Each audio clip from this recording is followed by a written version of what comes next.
मेरे प्यारे देशवासियों, पल भर के लिए आप एक दृश्य की कल्पना कीजिए।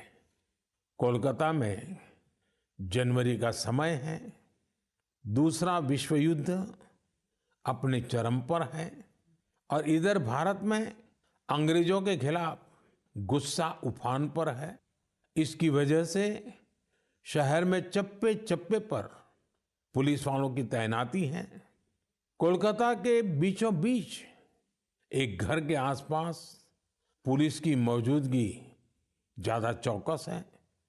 इसी बीच लंबा ब्राउन कोट, पैंट और काली टोपी पहने हुए एक व्यक्ति रात के अंधेरे में एक बंगले से कार लेकर बाहर निकलता है। मजबूत सुरक्षा वाली कई चौकियों को पार करते हुए वो एक रेलवे स्टेशन गोमो पहुंच जाता है। ये स्टेशन अब झारखंड में है। यहां से एक ट्रेन पकड़कर वो आगे के लिए निकलता है।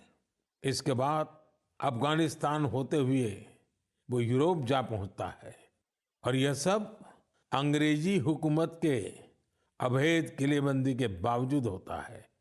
साथियों, ये कहानी आपको फिल्मी सीन जैसी लगती होगी।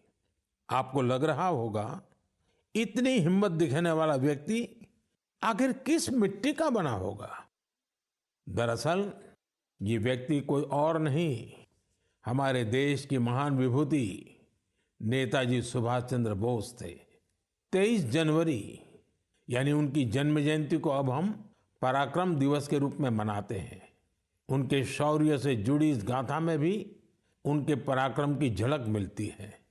कुछ साल पहले मैं उनके उसी घर में गया था जहां से वे अंग्रेजों को चकमा देकर निकले थे। उनकी वो कार अभी वहां मौजूद है। वो अनुभव मेरे लिए बहुत ही विशेष रहा।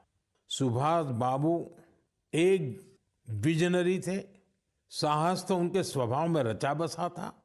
इतना ही नहीं, वे बहुत कुशल प्रशासक भी थे। महज 27 साल की उम्र में वो कोलकाता कॉरपोरेशन के चीफ एग्जीक्यूटिव ऑफिसर बने और उसके बाद उन्होंने मेयर की जिम्मेदारी भी संभाली। एक प्रशासक के रूप में भी उन्होंने कई बड़े काम किए। बच्चों के लिए स्कूल, गरीब बच्चों के लिए दूध का इंतजाम और स्वच्छता से जुड़े उनके प्रयासों को आज भी याद किया जाता है। नेताजी सुभाष का रेडियो के साथ भी गहरा नाता रहा है। उन्होंने आजाद हिंद रेडियो की स्थापना की थी, जिस पर उन्हें सुनने के लिए लोग बड़ी बेसब्री से प्रतीक्षा करते थे। उनके संबोधनों से विदेशी शासन के खिलाफ लड़ाई को एक नई ताकत मिलती थी। आजाद हिंद रेडियो पर अंग्रेजी, हिंदी, तमिल, बांग्ला, मराठी, पंजाबी, पश्तो और उर्दू में न्यूज़ बुलेटिन का प्रसारण होता था। मैं नेताजी सुभाष चंद्र बोस को नमन करता हूं। देश भर के युवाओं से मेरा आग्रह है कि वे उनके बारे में अधिक से अधिक पढ़ें और उनके जीवन से निरंतर प्रेरणा लें।